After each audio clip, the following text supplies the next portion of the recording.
Welcome to Dancing Through It with your host, Leslie Cooney, the podcast where we share honest conversations about passion, perseverance, and the power of movement. My guest today is Ciarra Thompson. Today on the Dancing Through It podcast, I feel very lucky to have another human that I've had the opportunity to work with. She is a dance educator. I always say from out east, and then folks who like live in Toronto are always like, I don't live out east. To the West Coast, you live out east. So today we have the incredible, the incomparable Ciarra Thompson with us. So grateful to have you on. Thank you so much for having me. I'm so excited. Absolutely. Again, I feel like I got to disclose these things. I'm like, Ciarra and I met while we were adjudicating at an event together. A very long event. It was so long. It was my first event too, ever adjudicating. That's right. So it was like full force.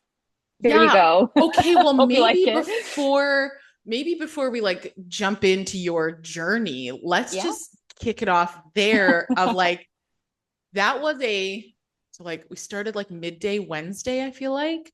I think it was like Wednesday morning. Was it Wednesday morning? So it was like a full it was a full event. So for that to be your like first foray into adjudicating, like talk us through, how did you feel? Like, how did you feel when you booked the gig versus like when you got, like, take us through that journey? Cause there's a lot to unpack there.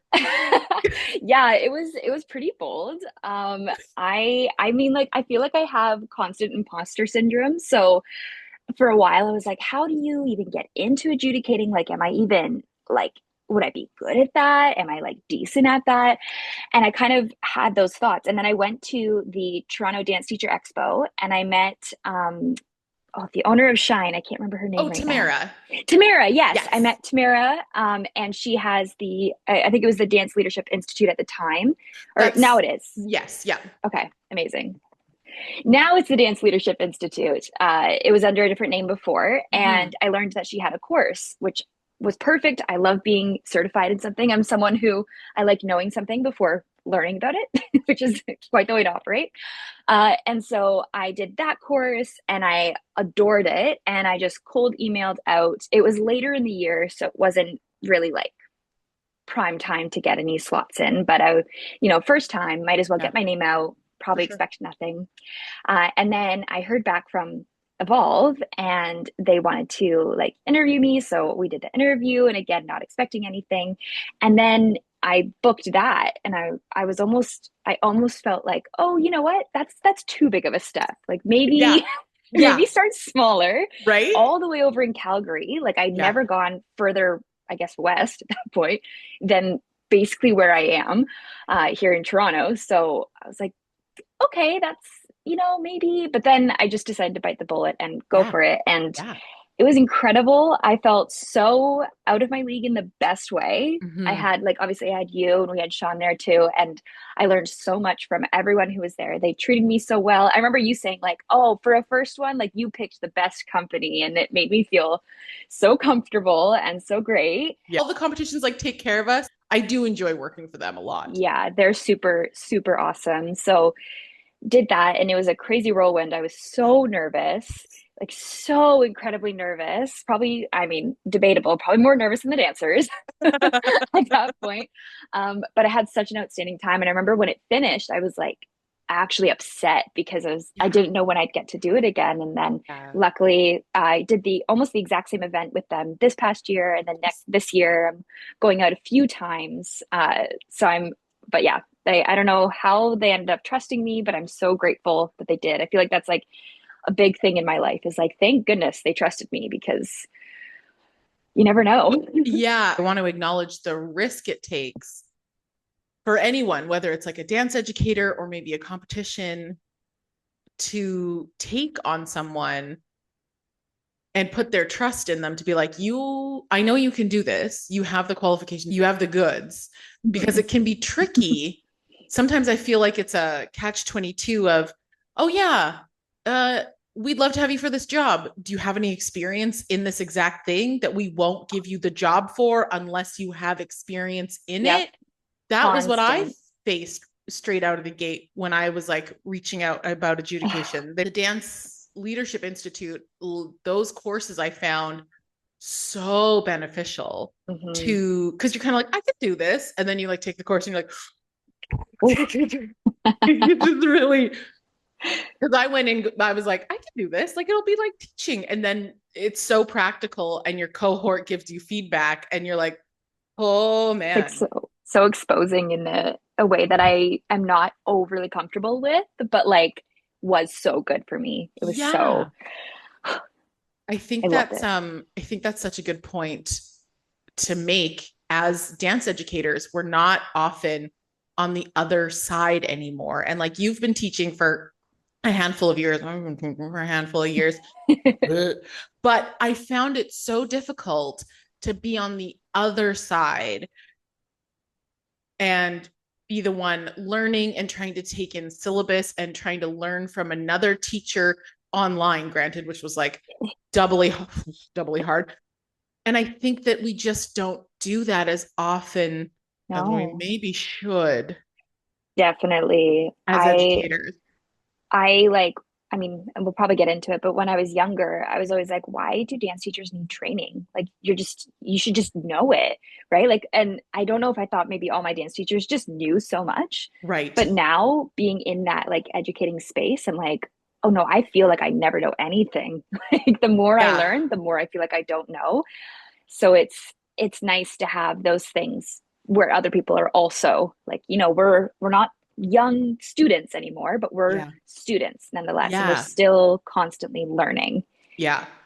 And I found when I Huge. really failed at, like when I struggled at it really put me back of like, oh, this is what that like new student or like novice student feels and can feel. Like it really took me back so fast. And I was like, that was an important lesson to learn and to be so humbled in that Oh moment of my like, gosh. this is it's like, okay, the lesson isn't learning whatever this No. is online. The lesson Yeah. is this is how somebody might feel in your class and like remember this feeling Yeah. so that when you're in the space of like the leadership of a class, you're like, try not to let anybody walk away feeling like this. Literally, it's yeah. Okay, so sorry, we went on a tangent No, because for sure. Yeah. I wanted to make sure that I was like, oh, that's a perfect time to talk about adjudicating. But let us know a little bit about your dance journey. If you were the 3-year-old who started in the kinder ballet and then it just became your life, or maybe somewhere in between, or let Yeah. us know. Like, what did that look like for Ciarra?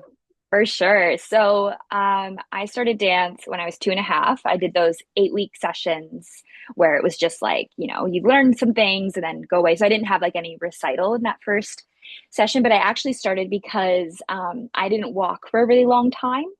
And so my parents actually took me to a physiotherapist because they were like, I had no interest in crawling. I would cry when they stood me up, like something was off.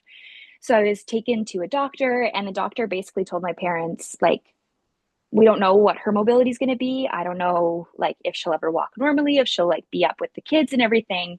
And apparently, my dad says this, apparently in that, like, meeting, and my parents were young, like, they were my age when they, like, super young. So And terrifying. so I can't even, like, imagine. But apparently I looked at my dad and I like grabbed his chair and I pulled myself up and I just kind of looked at him like, don't worry, like I'll be okay. And then it was Halloween of this year. And my sister, who's older than me, obviously, was walking to homes and getting candy. And so I was like, okay, so now's a good time to do this thing that I can actually do. So I started walking because I was motivated. I just needed candy, apparently. Honestly, candy is a great motivator. I'm so on Yeah, board for this. I like don't blame myself. No. Because of this, I was like delayed developmentally and I had like a lot of like kind of issues with that. So my mom was like, what can we put her in to help her catch up with kids? Right. Dance. That's a cheap option that won't last forever and always. Yeah, so that yeah. So I actually started with tap and my feet were so little that they didn't even make tap shoes in my size at the time. So I had to wear party shoes, is what they called them. They were like 100%. They were like these little, like, I don't even know, the little strap, almost like Mary Jane's, Yeah, but without 100%. taps at the bottom. And I was like on cloud nine. I just absolutely adored it. Immediately was my favorite thing. I was not great at it, but I loved it. I Yeah. loved it. And so I kept going to dance. I immediately started doing jazz and ballet and mixing it all together. My sister started doing it. And then I auditioned for the competition team one year and I didn't make it because my knees were this and my feet were this. And, but I wanted to learn so bad. My sister made it on though, so I got to see her compete and was like, I need this in my life. This is Right. everything. Uh, and I was, my family nicknamed me the drama queen growing up because I was like always full out. Just had to make sure I was heard. I ended up being the second child of four. So I was a middle child, prime Right. middle child, always being heard, making sure I was heard, Yeah. apparently. And then from then, I made it to my competition team when I was six and basically never stopped. I was never someone who even ever considered giving up dance. Like it was never in my brain of, well, next year, what if I want to try this or if I want to hang out with my friends more? Like, no. As soon as I saw Right. when I was six that we had graduating seniors, I was like, oh, I'm going to be that. Like, I am going to be graduating from, well, I thought at the time, this studio. It was not Right. that studio. Right. I ended up switching studios twice. And when it was my last studio, then, I was that senior. Yeah. But when I was 10, I actually had a musical theater solo. And of course, because I loved the drama and loved the acting and couldn't really do a whole lot of the dance stuff that my teammates could do. So I loved musical theater. And it rehearsed on Fridays and I didn't have any classes on Fridays. So I went in for my privates and I would afterwards, my brother was dancing because of course it was a family affair. I love it. And I would watch the little, we called it DRC, but it was like the little 3-year-old class from the door and just watch my dance teacher teaching them. And one day she just said, do you want to come and help? And it was like, oh my gosh, I can do this. And Yeah. I immediately was like, this is what I'm doing. Like, I am a dance teacher. I will be a dance teacher. And Really? yeah, I was 10. Like, there's photos of me with these pipsqueaks being a pipsqueak, Right. having Babies teaching no, babies. yeah, having no space in that room for myself. Like, definitely, but I ate it up. And from that point on, assisted every single year. When I went to my final studio, the owner of that studio was like could tell that I really liked it. So she let me, I assisted full Monday nights with all the teams that were there when I didn't dance. And she actually, in the year after I graduated, I did a co-op placement at the studio. So I basically went 5 days a week and assisted, as well as every once in a while she would put me in, try this or like teach an exercise, do this and that. I learned so much from that woman. Like, Kim O'Neill is her name, and she's just incredible, just a lifelong idol. um, but she let me try, and Yeah. then moved to Toronto to go to school for acting. And I went to a studio here. It was like on Indeed in August. Like, what dance studio is hiring in August? But like, Hey, some thank of us goodness. open in August. Like you You know what? got That's there's you true. never know what the timeline is. That is true. I That is mean, very it's not true. usually our choice, but sometimes it happens. That is very true. And I know also, now. yeah. And like I was gonna say, now, like nonsense be happening all year round. So you just never know when something's gonna pop up, No, exactly. Like, a right? million percent. Yeah. And that was the case with this. Like, I still work at the studio now. I'm Oh, actually there constantly. I started 2 days a week, like 1.5 days really. And now it's like I love it. Um, and they hired me because of that co-op. They were like, you're young, you're the youngest person here, you have the least qualifications, but like, right. try it out. And I mean, the rest is history. I'm still there through COVID. So that was 2018 that I was hired. Did all of that. I know. And it's kind of been since then. And all throughout that, too, I was pursuing acting and doing those kinds of things. But dance has always been, it's kind of where I found my voice and where my voice has continued to live, I guess you could Yeah. say. Yeah. Um, okay. Awesome. Like, wow. I love the idea of a co-op program. I think that's like so smart and very practical in terms of like, Mhm. because assisting a class when you're like 14 is not the same as teaching a class when you're Mm-mm. 21 or 19 or Yeah. 17 when I started. Yeah. Um, and you have this like, again, maybe this is just me projecting of like, you have this confidence. You're like, I can totally do this. And then you have to do it and you're like, ooh, pump the brakes. What? Yeah. What is happening? Um, but I wanted to go back to like, so if you started in 2018, 2.5 years in to like your sort of full-time teaching gig, you get hit with COVID. And so you don't get hit with COVID. The Mm. world, like, and the industry gets hit. And I know for myself, the like truly the breakdown I had when I was in a meeting with like the other staff at the studio I was working at, and they're like, okay, well, we're going to teach online and da da da da da. And I was just like, I am not good enough to do this.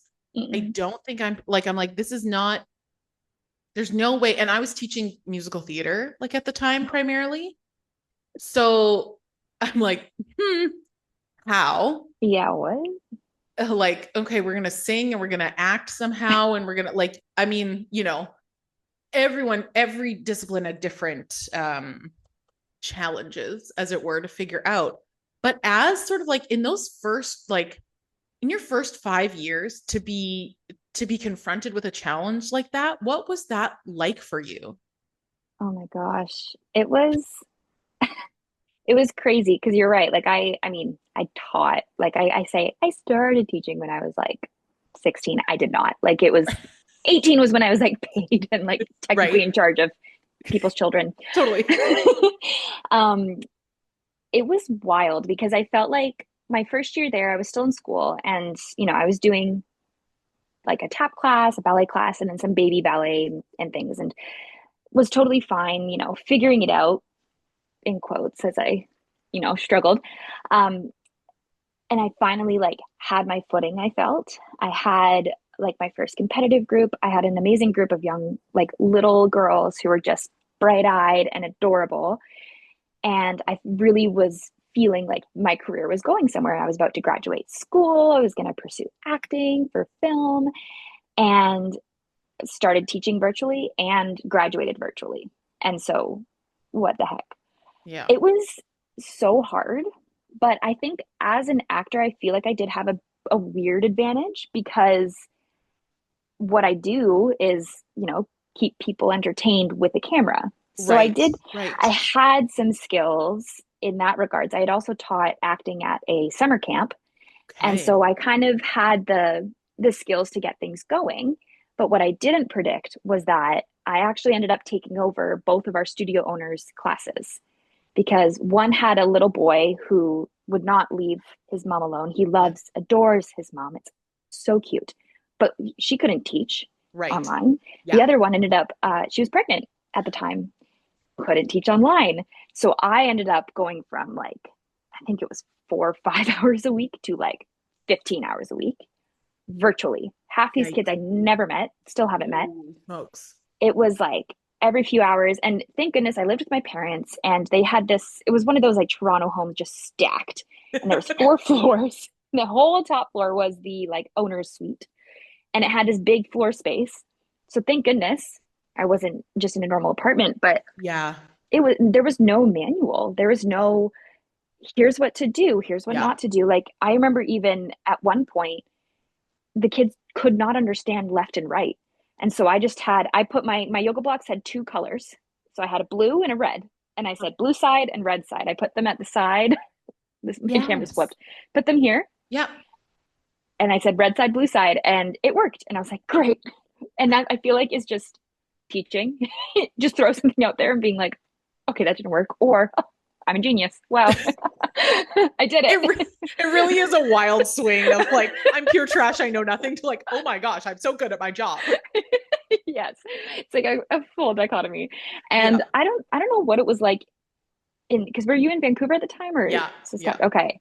So I don't know what it was like there, but we were basically fully virtual for 2 years. Oh, Yeah, so we stayed virtual all the way to the end of the 2020 season. Then that following season, we had 3 weeks in person with masks and distancing and all of that. Right. And then Yeah. we were online the rest of the time, actually. The next year we had 3 weeks virtual. So it was like insane. But it Yeah. ended up, I ended up like by the end of it, I had been teaching online more than I had ever taught in person, Right. which is Right. like wild. And it was, Definitely not something you foresee when you like go no, into this. gosh, no. I still even now, like when I hear that Google Meet, when people want to be admitted, it's like, did it? It like haunts me. I'm like, no, I don't want to do it. I don't want to do it. Right. And at There we're first, haunted by RAD syllabus music and now did it? also all the like Zoom and Oh like my God. Google, yeah, Oh, it was sound awful. effects. But I think that's when I really learned like to connect with the kids while also teaching them because they were going through what I was going through, that Yeah. isolation, that feeling of loneliness, but their brains couldn't even hardly comprehend it as much as mine could. So that's really when I built like such lovely connections and found that I do really like teaching dance and Yeah. educating youth because it was not for the faint of heart No. at And it all. did allow, I don't know if you found this, but because I had to really adjust my teaching style and in essence, my focus, and I'm like, well, we're not doing jetés in your dining room over your dog. Like, No. so it was like, okay, what are the pieces of the puzzle that we can work on now that I don't really have to feel guilty about?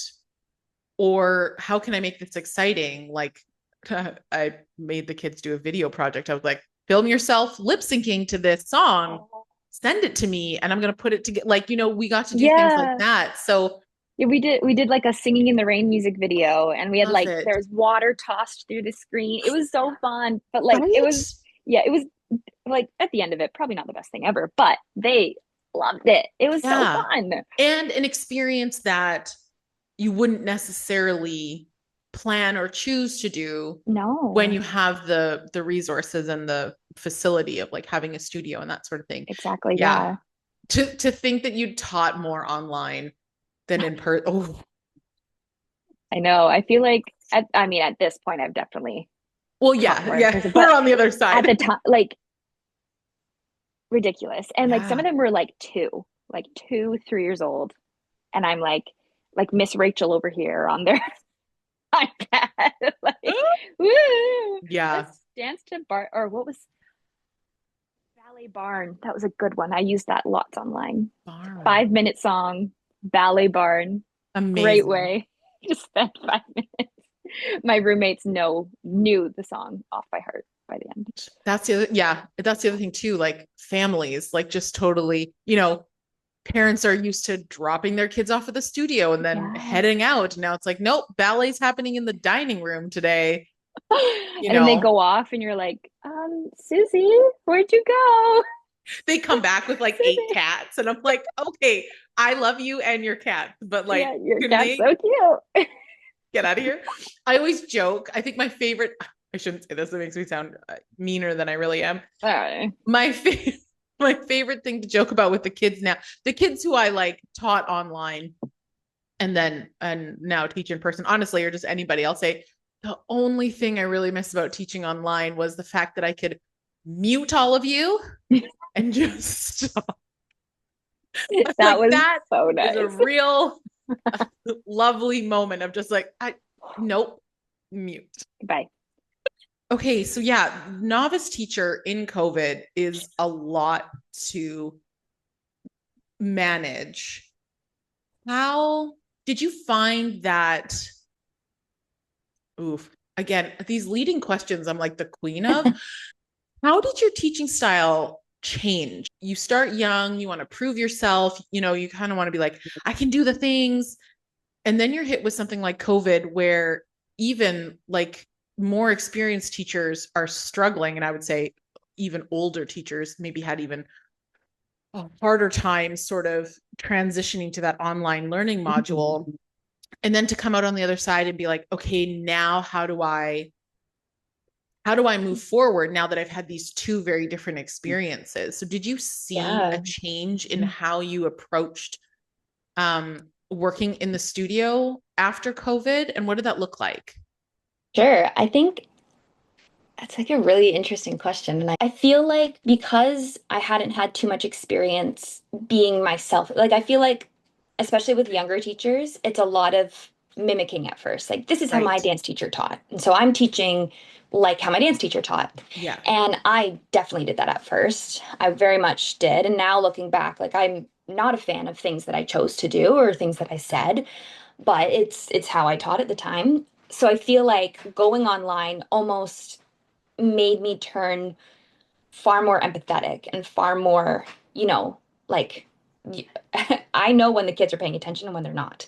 So like I need them to pay attention to me, which means I can't, say do what I was doing or so I think it honestly kind of made me find my voice much quicker than I feel like I would have.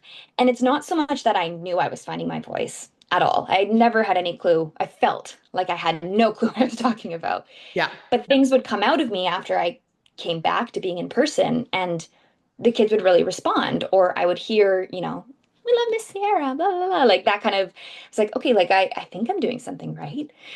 But I was coming at it from a completely different way than I was taught, especially at Right. my first studio. Far different, but yet I was getting results from my kids that were similar. And so I feel like it almost stopped me in my tracks and made me really think of why am I doing this? Why do I want to do this with these children? Like, what am I really here for? And at the end of the craziness of those 2 years, like I logged on every day because I knew that it would make them smile and it would make me smile and gave us something to do for an hour that wasn't sitting around in our masks, like Yeah. waiting for the world Yeah. and stuff. I think that's so valuable to hear that something so unfortunate, and this is often how, I don't know, just generally life lessons go, is these like very challenging situations can really result in very big positive change. And I just want to reiterate and sort of like bring back the point that you made was how your empathy grew for the students and their learning and how, how they take class after working online with them. Because I feel like I don't know. And I'm biased because I went that way as well, for sure. Like after COVID, not that I wasn't, not that no one, like it's not that we weren't kind. Like that's not it No. at all. But Always there. there was a shift, and I wonder if there's like a bit of a fork in the road where this sort of, and I've been talking about it a lot on the pod, this human centered, like emotional connection, human connection, science backed, results driven, individual driven sort of like teaching module really is flourishing after COVID. And maybe Yeah. because of it, I don't know.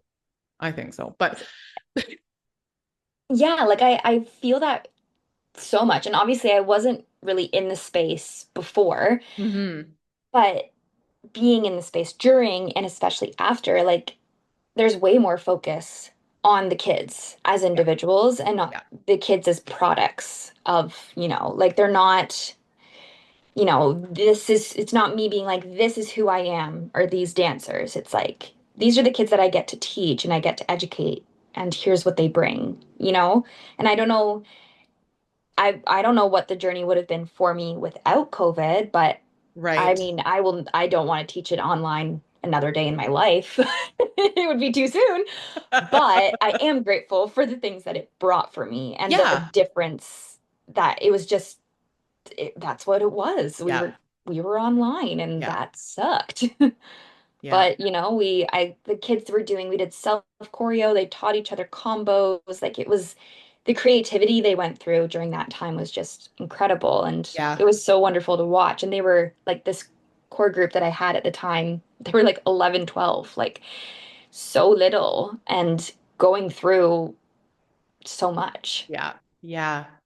I want to circle back to what you just said, that viewing the kids as people, or like these are the students I get to educate, not kids as products. I Because it's so easy in our industry, and I think even like um not just in dance but in any entertainment arts, especially like child actors and sort of that vein, is to see kids as commodities, to see them as products, to see them as like, especially in the training space, you go, well, if they're not learning Grand Battement by 8, and you're like, what am I saying? Like sometimes it Yeah. really, and I go, hold on, this is a child, 100%. And like, there's that balancing act. So maybe you can break down for us your philosophy on kids as people, not kids as products, and how you like put that into practice while you're Yeah, while you're working in the studio with them. for sure. Oh, I have so many thoughts on this that I I love it. I'm gonna try and like consolidate in. So as I Don't mentioned, go on as many tangents, like get into it. I'm amazing. so here Okay. for it. If there's anything I could do, it's talk. So oh, there we go. So when I was little at my first studio, as I mentioned, I was not the kid in the front and center. I was nowhere near front and center. And if I was, it was because I was having, she would call it her Mighty Mouse day. Like, oh, you see, there's a Mighty Mouse today. Like she's really nailing it, whatever. I was chronically pigeon-toed, like beyond. And this teacher let me know that I was lesser than, and let me know and told me frequently just how much I was not of the same value as the people on my team. And I started with her when I was 6. I was little, and she, I mean, it worked for some people. Her teaching methods technically worked, but is what I say a lot is I danced throughout my childhood and now I go to therapy. And I was belittled and diminished and told all kinds of things. If I didn't understand something or if I wasn't doing it well, she would send me to the corner. It was like, go to the corner, figure it out. But then she would keep teaching.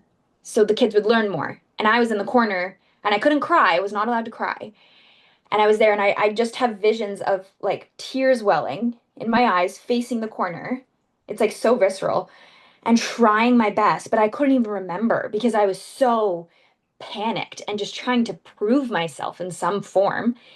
And then she would put me back in and I would try my best, whether or not I knew it.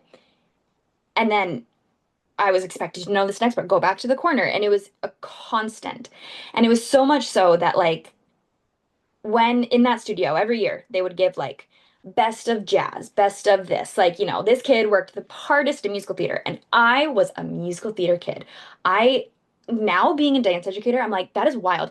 I got a special award at every single competition for my musical theater solos. Like, I went ham, and I was like upset if I didn't get a special award. Like, so, like for some dancers get one, and they're like their life is made, right? Like, and Yeah. that I completely understand that. And here's me.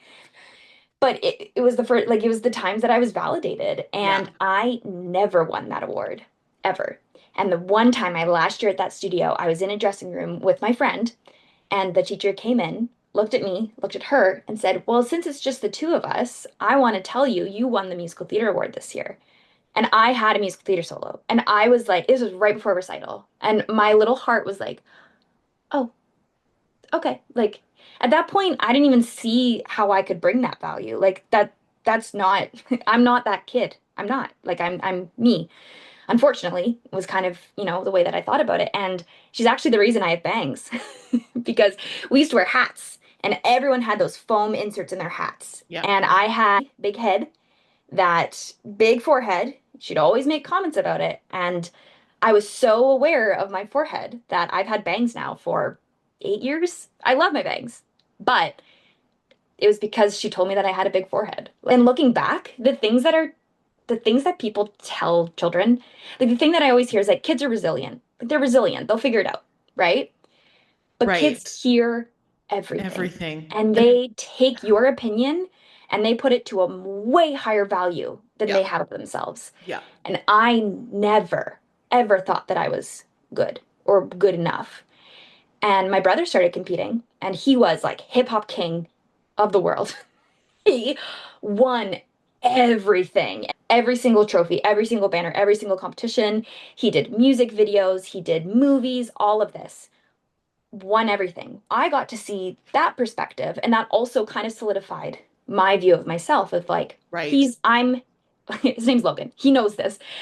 Love him. I'm Logan's sister. That was, oh, Right. you're Logan's sister, right? Yep. Like that was my identity was I am Logan's sister and I'm also a dancer, but Logan's the dancer. Right.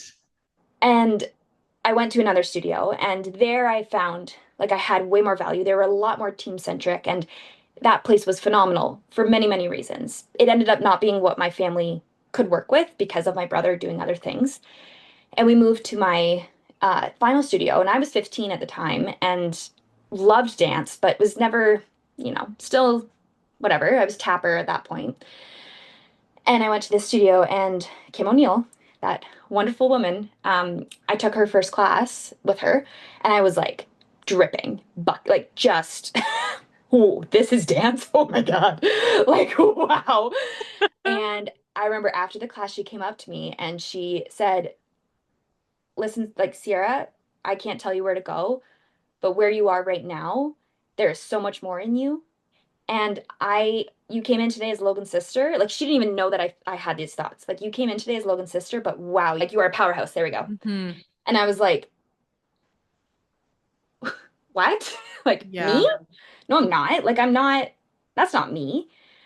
And so I had permission to actually start trying and start pursuing it. But at that point, I had such deep anxiety and such perfectionistic tendencies in school, like teacher's pet everywhere, always making sure my mom was happy. Like I caused no problems. But if there was anything, I was easy to work with and I was every teacher's dream and continued that.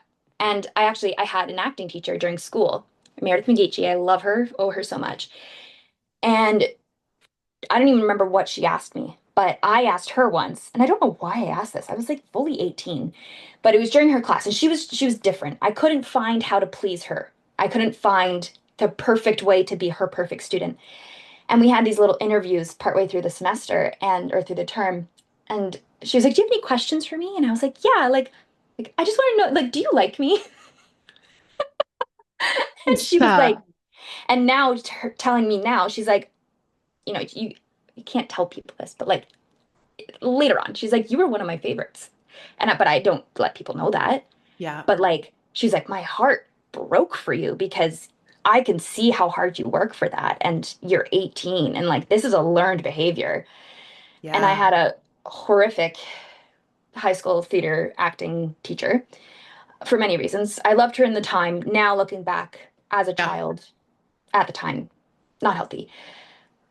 But I think all of that and then breaking down my perfectionistic tendencies and really like finding my own power. And even within the past, like I'm full like with dance team manager at our studio. So I'm like fully in charge, obviously with Right. the owner's help and guidance and everything. Like to have that and to believe in the kids the way that I do, but then to look back at the childhood that I experienced, like I did not want to be that dance teacher. I don't want to be the reason that people get therapy. Like I want to be that kind of therapeutic place for people. Yeah. And I want no matter what they bring. And my kids, I call them my kids. They're not actually mine. They don't belong to me. They are kids that Yeah. I get the, honor of educating and teaching at on a Yeah. weekly basis. But my kids, it's like such a horrible term, but I I'll use it know. anyways. I'm like, there's no other way to say it, but They're the just kids our I get to kids. teach, I know they're our kids. Like, I can't even imagine thinking like that towards them. I can't even like, and now also looking back, my brother quit dance for years. He was burnt out beyond belief throughout his trophies, could not care less, did not want anything to do with dance, acted out like all kinds of craziness. It was insane the drive that disappeared from him. And those kids who were front and center in my first group, who were the stars, who were the ones at the front, they never even graduated from dance. They Yeah. quit. Yeah. And even at my following studios, they don't dance anymore. They had no interest in continuing because they were like counting down the days until they graduated. And I luckily never had that opinion, but Yeah. looking back, I don't know how I survived the things that I was put through. And I know people have had worse, but like it was bad. And Yeah. seeing young kids and like even thinking the things that she would tell me, like they're not responsible for that. Like I have high expectations of my dancers. That's what I was saying before. But they know that and they have expectations of me and we work together to get Yeah. there. Yeah. But they know that and it's not them not doing well, quote unquote, Yeah. one day does not change the value I think they have. Yeah. And every kid, no matter what scores they get, is equitable and is worthwhile in my class. Every kid is put at the front of a routine at some point, and every kid gets a solo part because it's not about my ego. It's not about my, my choreography winning.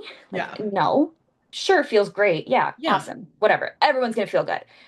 But like, I give everyone a chance and I Yeah. make sure everyone is seen. And Yeah. they literally will come into rehearsal all the time and be like, when's my solo part? Like they're They're so excited. so Yes. excited because they want to have the value in the piece. They want to bring something to the piece. And whether it's a reach or a big jeté and a front aerial, like they don't care.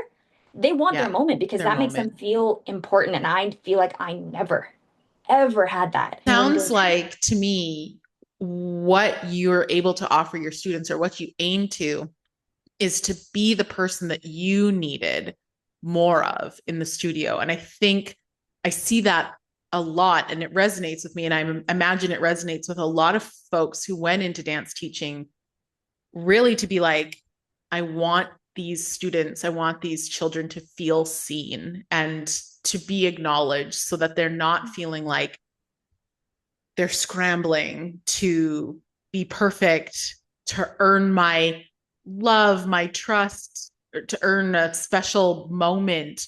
Um, and just like listening to you, recognizing the power that our words have as dance educators and how, like you said, like, oh, kids are resilient. It's like, yeah, they're also sponges. You know how like yeah, they're going to hold on to this nonsense and that's what's so I mean part of the reason why I wanted to like have conversations like this is that I'm like there's no way it's just me who is now on this other in this other space within this giant dance community who I'm like that made me feel a certain way and now I'm trying to like change the culture from within if I can like you say like I don't want those kids to have those feelings and then when I do I have two kiddos one's gonna graduate next year.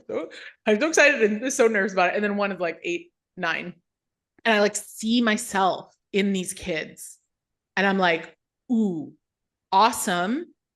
And let's work on that mindset yeah, now. So you yeah, don't hit 35 and go, like totally. Like that. yeah. I love that you're like me. And that's I got my little mini me's but I don't want you to still be feeling the things that I was feeling at that time, like Yeah, later. And exactly. I actually have one of my current students yeah, is doing a co-op next year with her school at our studio because she's heard so much about mine. And I'm like, great, awesome. But like, let's actually, as amazing as mine was, like I really want to make sure that she feels not terrified and not yeah. scared because it can so easily, Oh, for sure. it's so easy to mess someone up. And I don't ever, it's so much pressure, but like, Yeah.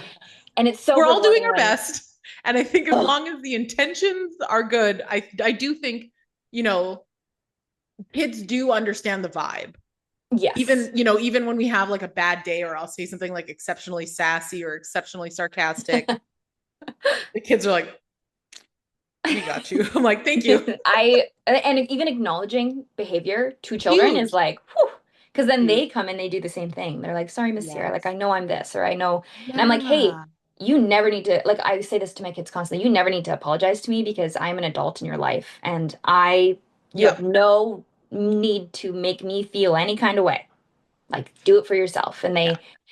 And there's been a few situations recently that I've heard of in the dance space that just remind me of why that's so, so important to Yeah. make sure that kids don't feel responsible for our feelings and Right? everything. A Also, that's my hundred. cat.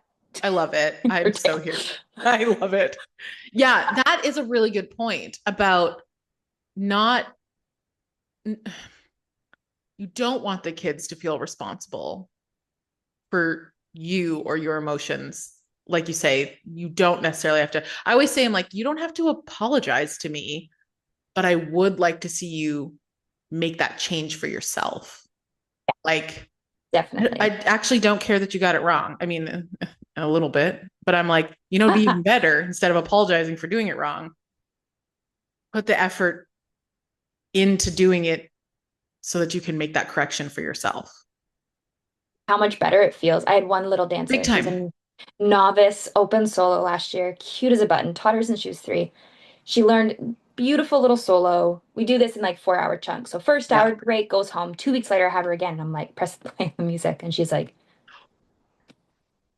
I'm like, oh, okay. So maybe I didn't lay out the expectations here. But regardless, we talked about it. And I made sure my cat is eating a tissue. Okay, let's not eat tissues. Thank you. Like, I Ridiculous. gotta up my fiber here, Ciarra. Help me out. Yeah, Anyways, right. but so I was like, and now we're going to be here for this hour and we're going to be relearning. And then your mom might have to, bring you back. We might have to do an extra hour. And just imagine how it's going to feel when you practice. And I had her actually 2 days later because her mom had booked pretty back to backs. And she Nice. came in and she knew it. And I looked at her and I was like, that feel better? She was like, yeah. And it never stopped. Yeah. I did not have to shame or blame, or I expressed like not upset. I expressed what I felt and how I felt Right. she had done a disservice, but then Yeah. it was done. Yeah. It's not the harping of like the entire, yeah. I didn't need to Yeah. make her feel like a tiny little prune, Yeah. you know. The other thing I really like that you said just in that whole, when you were seen by Kim, like after that first class, is that idea of you felt like you were given permission to start trying. And that is like heartbreaking and also so beautiful because to me, that's all any child needs. Like it's for folks who, I don't know. I always say, I'm like, you have no clue who that 6-year old, 7-year old, 8-year old is going to become. Even if they're the, like you say, some of the best dancers that you trained with, it's not part of their life anymore. They couldn't wait to get out. So to give someone the space and the permission to start trying, I think is such an empowering thing because it means that their future is totally unlimited. Oh, it's so beautiful when you say it that way too, but Well, it's true. It's like, it's so true because they're allowed to be entirely themselves yeah, while learning what their best authentic self is, yes. and then growing in that before they even lose all their teeth. Like they are little, like Yeah. even I was talking about that little 6-year-old last night, but it was her first time with the dance team, and it was like most of the kids were like 4 years older than her, but half of them were also new. And I always get them on the first class, like when they're paired with someone, it's like tell them your name and then like a fun fact, like favorite Yeah. ice cream flavor, whatever, just to get them to talk to each other. Totally. And at the end of every time they went across the floor, we usually tap like a chair or there's like a Bosey ball that we tap. But those were not there. We're doing renovations in the studio. So I was Okay. like, and at the end of the floor, you high five each other because you're done. And I love the it. joy they had with these 100%. little strangers, they were like, yes, we did it. Yes. I was like, I'm never changing that. We are always going to high five. For sure. Like it's just those little moments that you're like, yes, and now you know that you can make a friend. Like all the learning that has Yeah. nothing to do with dance. Yes. And it builds that connection within the team. And if they're able to grow together as they get older, that trust and vulnerability will just continue to like, oh, it's I all, love I love yeah. teams, and we do so many like worksheets and like activities together, and we made these like pie charts because everyone has an equal space on the team and they all drew their name in a unique way, like team goals, all of that. Like I love doing that stuff. Yeah. And this year is my 4th year like managing and coordinating the team, and I could see the little breadcrumbs like paying off. And Yes. like the older kids get paired with a little kid and they're their buddy, and like the oh my God, everything. I'm Yeah. just like, oh, I Yeah. just wish I'm so glad almost that I not that I didn't have it, but I'm so glad that like I had the experiences I had so I could give these experiences to these kids, 100%. you know? Yeah. Yeah. Wouldn't wish it on Absolutely. anyone, but like Yeah. It's my favorite part about getting older, I think. If there is a favorite part, besides there's a handful of things I enjoy about getting older, yeah, but it's an that achievement. it is. And like making that like being an agent of change is like quite fulfilling. Quite fulfilling is an understatement. It's very fulfilling. It's It's super, like my reason yeah, for being, actually. Like, let's literally. be real. And Um, sometimes at comp, I see kids get off stage and just scream at each other, or teachers scream at oh, each other. And my kids will look at me and be like, what is you do happening? that? Like, what is, we have like a reset procedure where, like, if things are overflowing, we do this, this, and this. Everything Oh, stops. We look at each other and then we go. And I know, it's so would amazing. you? I don't want to like Bogart. Oh, no, Can yeah. you talk? Sorry, that is making me so psyched. Reset. Okay, can Yeah, you walk us through definitely. what that is? That sounds incredible. And you know what the crazy thing is like we made it and everyone was excited and we've never used it because they just figure it out. They've Right. never, no fight. Well, I mean, knock on wood, no Yeah, fighting yeah. since because, they don't want to do it here. I'm going to find it because I know I made it and then I love me a worksheet. My kids always make fun of me for that. Um, So this is for like if something goes wrong on stage or there's like a lot of tension, sort of maybe like at yeah, competition or in the studio, just sort of this like overflowing of yeah, words we can, so I'll send it to you too, because I sent it to people. Like I posted about it on my account at one point because I was like, I think this worked. I Like love my it. kids seem happy. So it was like backstage stress and duress at competition. And it's like when, my headpiece is missing, I messed up on stage, no one's listening to me, that kind of thing. So what we do in this is we take those three sentences actually, and we give an appropriate response and a not appropriate response. And we discussed that. Then we learned about grounding. So I wrote, like, in the heat of the moment, it's hard to step back and remember to ground yourself because, emotions. But here's three steps. So one is pause, right? Pause, assess how you're feeling, identify how you're feeling, process what caused the feeling. What do I need right now? Because some people, when you're height of like panic or stress or that, some people need quiet, some people need friends, some people need Yes. water, right? And it Yeah. depends on the kid Yeah. and on the person because it's not even a kid. That depends on Yeah, the adult. totally. Yep. And then proceed. So, like, what can we do next? And so, what my team does is we call it the reset procedure. So, as everything is going crazy, someone says it. They use the three letters for our team, which I won't mention, but like Okay. ABC team reset. And then they close their eyes, they take a breath together, Yeah. they open their eyes, they look at each other, they make a silly face to someone. Then they all kind of shake, and then they all try to clap at the same time I to love it. reset. And then from that, it gives that time to cool. And then the advice is okay, pause, process, and Right. proceed. What do you need? And then it's if your friend is having a moment, just say, what do you need? Do you need Miss Ciarra? Do you need a water? Do you need a chair? Do you need your mom? Yeah. Right? And then kind of move from there. But it's That's so great. it's amazing. And no one we haven't used I mean we used it once, but I think that kid was just really eager to use it. It was a moment where I was like, okay, we really don't, but like oh, look at each other. Like, here So we go. cute. But Yeah. yeah, I think because that's so great. And also learning what questions to ask. Because I find spicy. Like there's this idea of like when somebody's upset, especially at dance class, the need for everyone to flock to them and like hug them. And oh, this makes me sound like I'm so heartless.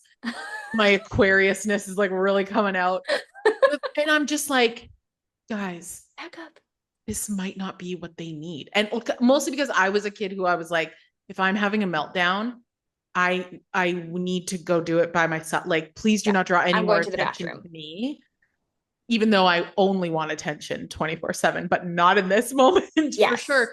And it's just that way it works on one, those students learning and asking about their teammates' boundaries, and two, the teammate who's having those feelings or in that experience to also say, this is my boundary, this is what I need from you as a friend, and that is reciprocal. um Like the number one thing you give toddlers is a choice. Like, do you want this pen or this pen? Do you want to go outside or do you want to sit here? Like, it's not they open have, ended. Yeah. yeah, they have no choice, but they feel like they have a choice. And that's Yeah, so empowering. for sure. And while also maintaining some modicum of control as much as humanly possible with our small children. I am so into that reset. I think that's so brilliant, and It's so I fun. can't wait to use that. I It's hope I so never fun. have to, but Right? I have some big feeling again. Like attracts like, so I've got big feeling kids that I get to Yeah. teach. Because you're their safe person, A right? hundred If you're percent. Yeah, safe, they will feel okay with having all of that, which is a whole other bag you have to it deal really with. is But for like, I sure. would rather be the safe person than them have no safe person. So, like, Absolutely. oh, Yes. yeah, Yeah. teenagers too. They also feel like 3-year-olds. Yeah. They got big Ooh. feelings, just The bigger bodies. yeah. Same. Yeah. Yeah. 100%. This has been so lovely. I want to end with my quote unquote lightning round. It's never a lightning round. These questions are not really that quick, but and they've been changing up, which have been really Oh, fun. fun. So, Customized. um, well, because again, like I was like, oh, I'm talking to a ballet dancer. So then I was like, let me like think about some of these questions. And honestly, Sure. they're just things I'm nosy about and I like really want to know. So, um, dance teachers are notorious for living off caffeine. So I'm curious to know, what is your go-to coffee order? Oh, okay. That's a great one. If I have no spending limit in mind, Mm-hmm. I love a, like specifically Starbucks is what I'm thinking Yep. of, but a grande hazelnut blonde latte Get it. with oat milk because I can't Mm-hmm. have dairy. Yep. Yep. Love it. Then if I don't have like if I'm doing something at home, there's a specific brand of coffee that is only sold at Disney. It's Really? called Joffrey's Coffee, and it's the best coffee ever. I buy like hordes of it. They sell it at Winners sometimes, and I stock. Oh. Like it's so I don't know what they do. They like flavor Hmm. the bean with like they put the flavoring with the bean before the bean is done Well, it's Disney cooking. magic, is what it really Yeah, is. that is true. The mouse helps. Obviously. Like an Imagineer, like create this. Yeah, literally. Oh my But gosh. like literally am like still working through my Easter clearance Disney coffee Love it. because it's Amazing. What song can always bring you out of a bad mood? Like, what song can you throw on and you'll be like, I'm getting hype. I cannot not shake my groove thing to this song. that's so good. This is a weird now I'm not being lightning about this. So weird thing about me is I don't like listening to music because when I listen to All these music, dance teachers, you're working. I choreograph. I Yeah. have since I was little. Anytime the radio's on, I'm like, there's a solo in my head, and she's like going like this and dancing, and like, what's the costume look like? So, like, even when my partner has music playing, I tell him to stop sometimes because my brain is like sensory overload. But I do love like having one of those kinds of songs, right? I think honestly, anything One Direction just brings out the like grade 8 in me of like Yes. I was Yes. absolute super fan. I had a YouTube channel dedicated to like being a fan. Like it was Get ridiculous. We did into it. skits. I I can't even I remember, but see it was you because I'm like an NSYNC super fan, like from the yeah. beginning to today. Like I will fight Oh, you if we're gonna talk about Backstreet Boys versus oh NSYNC. my So I'm God. like, Literally. I I like get that made 100%. warm-ups every like term. So it's like 4 songs like strength or sorry, cardio, stretch, strength, and mobility. And Yeah, like the kids learn it, they memorize it, gives me 10 minutes to like do what I need to do during totally. class. And I always end up at some point going back to a One Direction playlist. And then Yeah, they me know the too. songs, but then they hate the Yes. songs because they're like, this song makes you think of burpees. I'm like, Oh, yeah, really? yeah. We're like, well, you know what? For PTSD, that's pretty good that it's going to be a Yeah, song. exactly. It's like One Yeah, Direction. That's I've what makes definitely it done that beautiful. for my students. And if they listen to this, watch this, Kelsey and Caitlin, and they'll all know that like now I've also turned one of them. I've only turned one of them into like a Justin Timberlake super fan with A, it. Okay. I'm sorry. I like knowing these things. it's okay. Do you have a favorite bar exercise, ballet bar exercise? And if you do, what is it and why? So great. Oh my gosh. I've never been like ballet heavy. I loved, like, especially at my last studio, loved ballet again Yeah, because I had permission to love it. right? Loved, and bar was my, oh my God, because I just loved, Mm-hmm. like, oh, Mm-hmm. so fun. I have this one exercise I do with my kids all the time, and it's like simple bounces and battements with like a leg Yeah. catch at the end.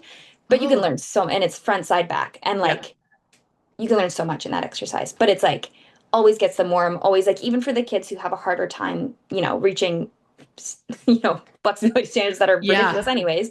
Um, it's so I love that one. But if I had to like for myself, probably just like Mm-hmm. a good melty gooey plie Yeah. because again, So the good. like arm and the head was Yeah. so much fun. But I love jazz bar. Like anyways, that was like 80 things. You maniac, jazz bar, get out. Okay. Let let's finish with what is the best lesson that you've learned from dance? Oh, I know. that's a hard one. Or just what's a lesson that stuck with you? Because there's lots. Yeah. So what's a lesson that you've learned that has impacted you and impacted your life that you learned through dance? I think being someone who struggled with my own voice and like speaking, which is funny because I'm an actor, but like I can do a monologue, but tell me, I mean, other than this, public speaking, like hate it, Yeah. hated it. Now it's better. But I think that every dancer brings their own thing to it. So creativity is up to the beholder. And I think when I realized that and I saw like the magic of improv and the magic of bringing myself to something, that can translate into everything that I do. And which now I'm thinking of something else. Like everything that you want, you can do in your own way, Yeah. I think is like my number one. But then also I think that your passions and what you love doing can be a career. You don't have to, you know, do the standard career things to build your own career Yeah. or you don't have to work for someone, which I do, but like you don't have to work for someone at a boring job Yeah. just because that's what an adult does. You can build your own future and your own whatever you want to do. Like my parents, I don't know, raised me in a way that I had no fear going to school for acting and being a dance teacher, which Yeah. I feel like some parents that would literally give them an ulcer. Yeah. It would be like, oh Yeah. my God, you're not a doctor. What are you talking about? But Yeah. with dance, it was just like, no, you're not, you don't have to be a certain way to be successful. Yeah. Yes. I think that, man, does that ever sum up this incredible conversation that we've had? That clearly is just like a through line in your story. And I'm so grateful that you spent time with us today to share it.